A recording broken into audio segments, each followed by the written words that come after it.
Let me get prepared. And how you been, mistress? Let me ask you that. Great. I told you what I've been doing with my slave, so I'm really excited. All right. Well, I'm glad you're making progress. Hopefully, you can touch on it a little bit here after I ask you a couple of questions. So maybe the shot. I want you to ask us some questions too. Like we're gonna welcome to the first battle, everybody. Let us know y'all comments on the bottom. So as a female, how does it feel to be a female in the BDSM lifestyle? Let me ask you that. Well, I'm highly fetishized, and so there's some internal conflict with that. But honestly, overall, it's very empowering. I love it. You know what I mean? I get to be who I am sexually, you know what I mean, who I am as a person, and live out my DS relationship, without any inhibition. So. Okay. And for like any beginners, like for me, it's empowering. I'll touch on that a little bit later. I really want to focus on you. But, and we're running out of time. We're going to have to do a rematch. But looking on the outside end, when I look on the outside end, when I see dummies, mistresses, goddesses like that, really have come to a place where they own their swag, their confidence done went to, how on shaky legs at first, but then when they hit that swag, it's dope as fuck. Yeah. And I like that. But sometimes for me, I feel that it takes it takes years and I want to ask you, like, as a female in the BDSM, lifestyle, like, how hard is it for, like, men to take you seriously? Because I know, like, I find out a lot of subs even don't even take you serious. You got to put your foot down even extra harder. And told them that, that you mean business. And generally, I'll say this. I don't have this day and age, like, I don't have that many issues.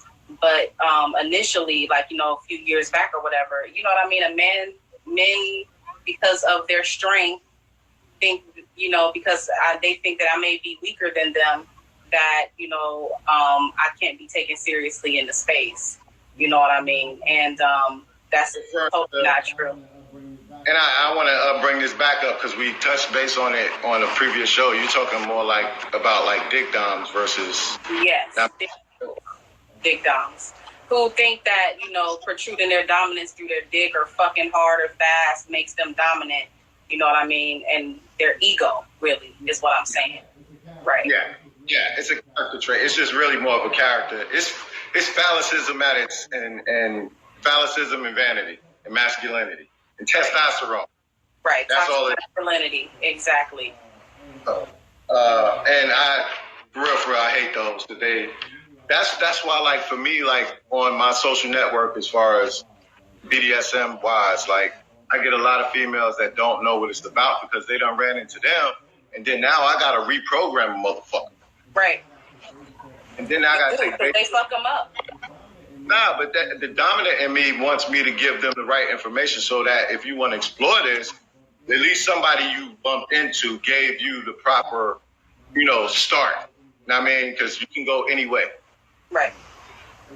So, again, so let me get you another. Describe your last BDSM experience, because you live it daily. So what was your last one like? My last BDSM experience, not this one, so the one prior to this one, I was with two women.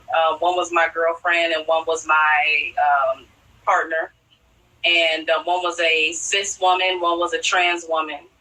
And but the trans woman, she was a very heavy bottom, extremely heavy bottom. I mean, she can take the most crucial of pain. And it was a lot of fun being able to flex my arm as far as to, like, how much I could beat her and have that experience. Because most people can't take that kind of pain. So let me ask you this now that I'm hearing that. Did that help you, grow and evolve, like, that relation, that last one, more than any other? Like, because you were able to go in and explore how far you can take it. Right. How much pain I'm able to inflict, because it's exhausting too. You know what I mean? Yeah. Like now I'm feeling like, damn, I'm out of shape. I gotta get to the damn gym. Hey, don't do that. Don't do that. Listen, I'll be telling you, hey, timeout, break. Coach timeout. Fuck that shit. Like, God. Fuck. Like, I asked for it, though. But when you ask for it and call it into existence and that person comes to you, that's your match. Yeah. Right. I like the challenge because I grow and then I also have the ability to help that person grow as well. Right. Right. So and and you really get to hear where the bottom actually helps the dominant grow. So that was a really good experience to have. A good dominant knows when to take a good lesson. Right. Yep. Exactly. So and you can learn from baby.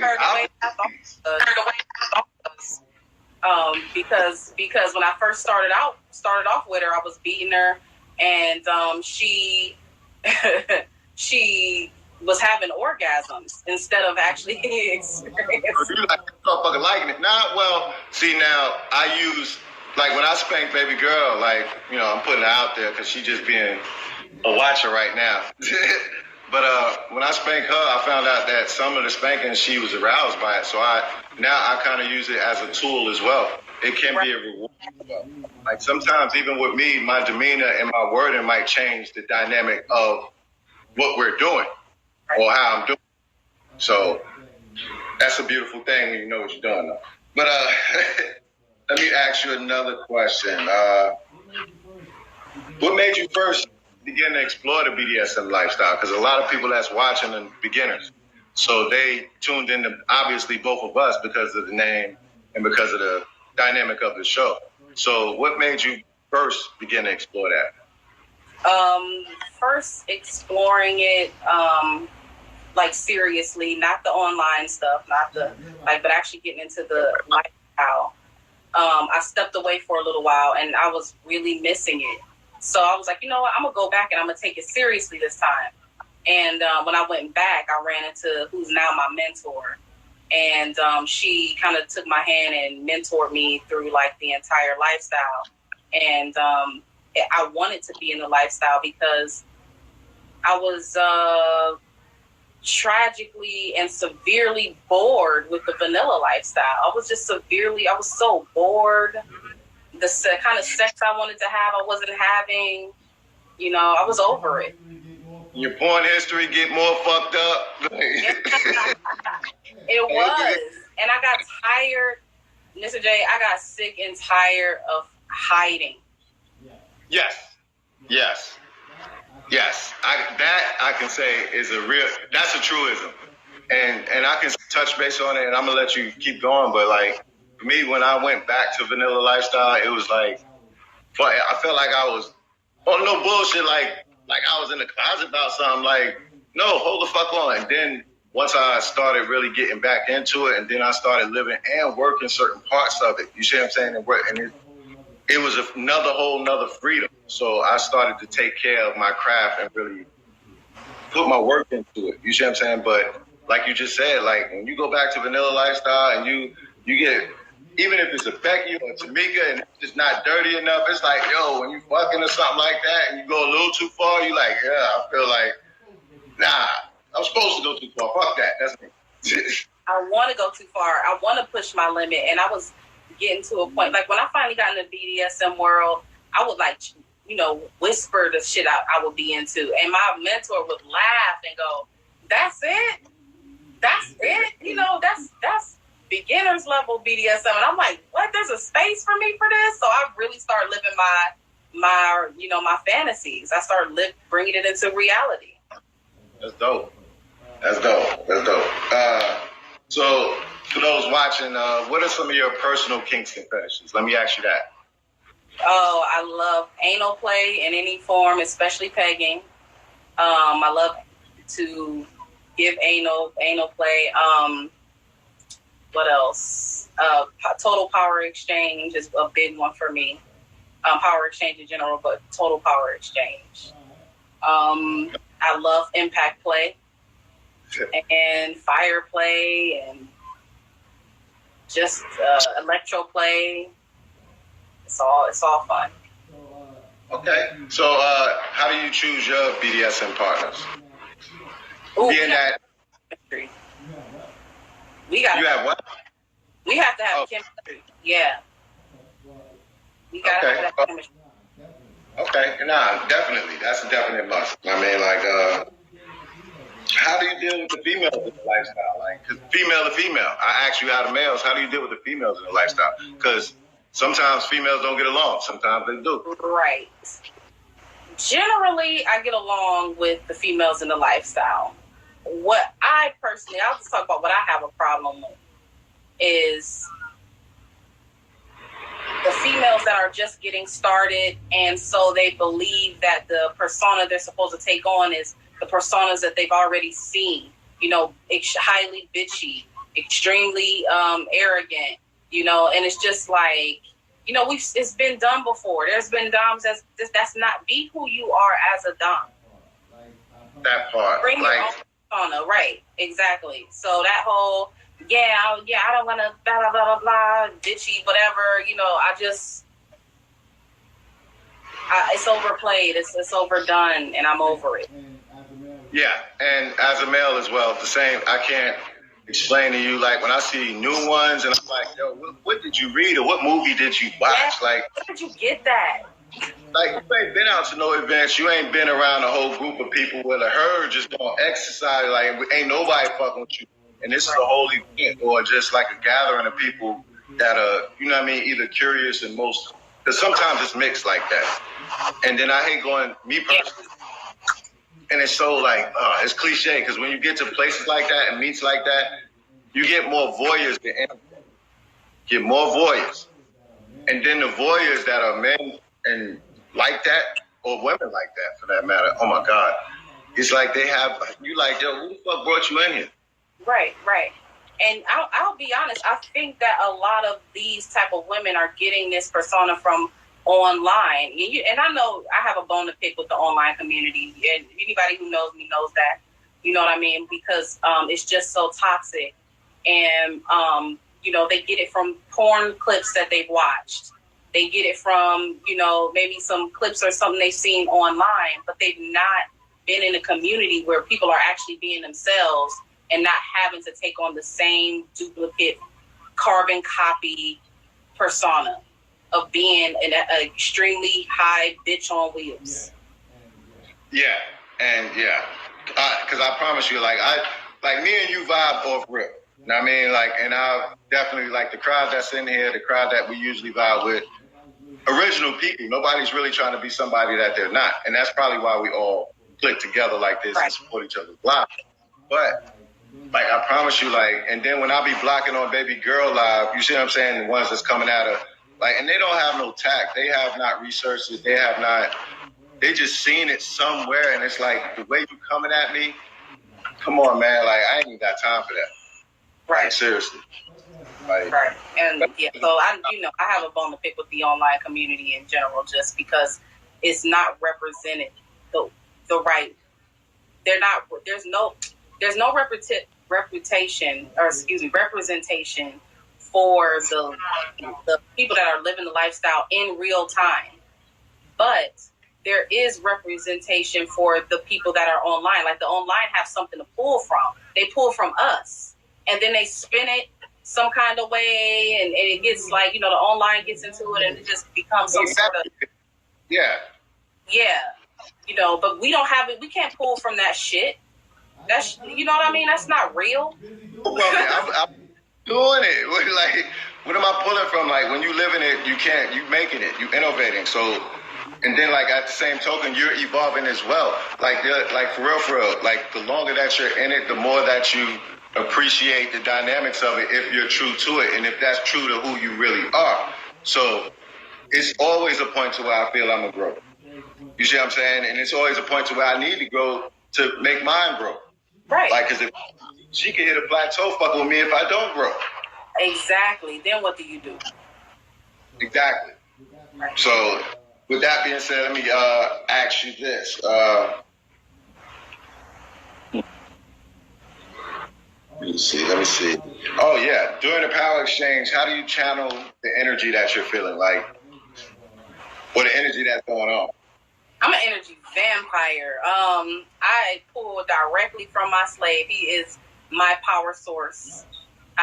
When I see the look on his face, when I see the reaction that I'm getting, when I see from him, when I see the energy coming from him, I zap it, and I get my confidence, and I get everything I need from that. You know, from whoever I'm interacting with. It's a cycle of energy. Yeah, so I'm giving and receiving. It's just a cycle of energy. Okay, and that's really what I want to touch on, because I think I had somebody on my chat the other day talking about, you know, the S&M part of BDSM, and you already know what kind of interpretation they had. So they like, oh, you beat her. And, you know, baby girl went straight off, and I'm like, whoa. I know. Listen, I know. I mean, it's a trigger for me, too. I mean, but we got to educate them. Now it's your responsibility to really let them know, like, nah, listen, it's no, like, if you're beating a person, that's what the power exchange is about, that energy flow. You see what I'm saying? And y'all understand that dynamic, and it works for both of y'all. Now, with different other dynamics, like, I don't see most people beating their pets. I don't see most goddesses like beating their subjects. You see what I'm saying? Like, when you take on different personas, it doesn't apply. Like you just said, they get the part where they just see somebody beating the fuck out of somebody for no reason. Right. And they don't understand, you know, the kind of energy I'm getting from his cries or his screams, you know, or, you know, the communication that it takes to continue to keep up with a scene as well. You know, we're actually communicating, and I have to look out for his nonverbals as well. Yes. Right. Yes. That's and he's feeding off your control aspect as well. You see what I'm saying? It's not just you vamping off of him. Trust me, he's vamping back off of you. You see what I'm saying? He's seeing how excited you are getting and more into, you know what I mean, feeding off of him, and it's exciting to him knowing that he's pleasing you. Right. Like I said, I really be trying to really explain it to a lot of beginners, and it's like so hard because I got to start from the beginning to bring them to what they know now, but I'm trying to tell them, forget what the fuck you know and really start learning yourself. You see what I'm saying? I want to just ask you one more question. Just explain, you know, just give a little recap for this last little verse of your BDSM journey, since you touched on it a couple times in here. Yeah. I want to hear your journey. I want to make sure about you, because I'm always on the... My journey is very interesting. I started off doing things online, and this is how I know it's toxic. And I was married. I was unhappy in my marriage. The sex, and it just wasn't what I needed it to be.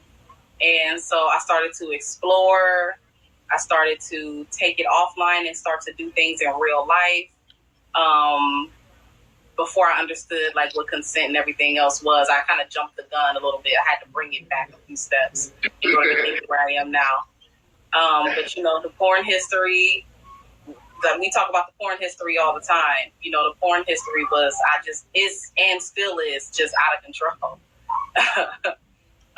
And so, like I said, you know, I finally got into the lifestyle, and I found a mentor, and still have mentors that, you know, help me with, you know, how to live properly 24/7, you know, with the slave, you know, what protocol is, how you want your protocol to look, you know, things like that. So my journey's just been it went from online, sneaking behind my husband's back, doing shit, to, you know, being who I am now.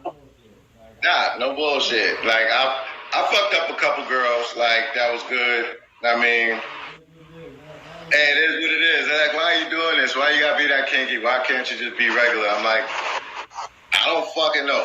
I mean, like, why can't I fuck you? Why can't I spank you extra harder? Why can't I tie you up? Why can't I just spank you, bend you over my lap and spank you? Because I know you like it because you're a horny fucker. You see what I'm saying? And you my little horny fucker. Right. But like I said, you vamping off that, I'm vamping off the control too. Like, everybody has their own way of doing it. But it's still rules and protocols and ways and structures to go about it. Like, people are building houses without no blueprint. Right, yes. With the blueprint. Yes, and I can speak from experience. Because it's a journey finding the BDSM community. It is a journey. It's not like somebody... It's very rare you get the keys and somebody come here we'll be able to. So like online is like what you're really, pulling from. And so I can speak from experience, you know what I mean? Like damn, I forgot what I was going to say. You think about the shit you was looking at online, like, oh shit, don't let that fly out. Who's like for real, because sometimes like we gonna end it on the porn history, like it's fucked up when you gotta get something that gets you off. You went through like 3 of them, you like, and it's the last one, and you be like, yo, damn, I'm getting worse. Yeah, it's getting worse. You know what I mean? I need to live this shit out. I need to have it. Hey, thank you for the show. This one I'm gonna definitely look at right now and see how much we capture, get it edited, and get it out there. I'm trying to get more people on the show, but if me and you got a motherfucking rock, listen, I'm trained to go. And if you wanna. I want to set up a Zoom for people offline. I want to set up a Zoom. Like I said, I'll throw a little bit of bread to it. Like, I believe in it and everything that, like, for real. And if you don't believe me, I'll give you the last 5 horoscopes that I've gotten. You see what I'm saying? Like, this shit even move in the esoteric realm as well. It's telling me to pursue it because it's like, it's gaining a little traction. It's telling me, like, I don't mind doing this. I don't really mind rapping and really doing the research and putting the questions in. And even, I got the ebook I got to send you. I got, like, we'll talk on the other side, but I want to put out the ebook. I want to put out the GoFundMe page for the casting call for the show. Like, I think people will really do that, and I'll put out the money for the blog initially. I already got a BuzzFeed account. You see what I'm saying? I already got a YouTube account, so I changed the name on that shit. I don't give a fuck. We just got to sit down and rap as far as, and I got blueprints to the shit. Like, I'm not telling you. Trust me, I'm a fucking. I already got you out here. No bullshit. You think I'm lying? Perfect. Right there. Right. I'm bullshitting. Like, so I've been up there working, and I'm like, yo, nah, fuck that. Like, if I come at Mistress, we gonna go, and I'm gonna send out everything I got, and we just gonna go. Like, fuck it. Why not? So I have a question for you. See if Bass want to answer a few questions. Yes. I have a black male roommate who is a dom and just had over 2 submissives today. Did you want to ask him a few questions? Let me stop the tape and start it back again, just to make sure that was captured. Let me do that real quick. But yeah, I'm gonna get off with you when this timer goes out. Check that, and then I'm gonna let you know on baby girl phone or something like that, or just verse battle you again. Okay. And yeah. Okay. All right, cool. Oh yeah, I forget we gotta let the time run out or something. You wanna say bye to Mistress? See you later. But yeah, and again, I got the ABCs for the ebook. I got a couple of different definitions of things in the lifestyle. When I send you the pieces that I've got, I already researched where to get it done as far as editing, but I really want you to put your spin on it too. Like, it's not to get it published as far as money. It's only pennies on a dollar for what we can get on return for giving that away for other shit. Right. Perfect. Yeah, I'm excited. I'm ready for this. I mean, I want to get paid off this shit. I like this shit. Like, I like this shit, so how do I get paid off it? Right, I know that's right. Exactly. Plus, we can get it out to the people and, let them see that we live, a lifestyle like this. Yes or no? Yeah, well, shit. If I get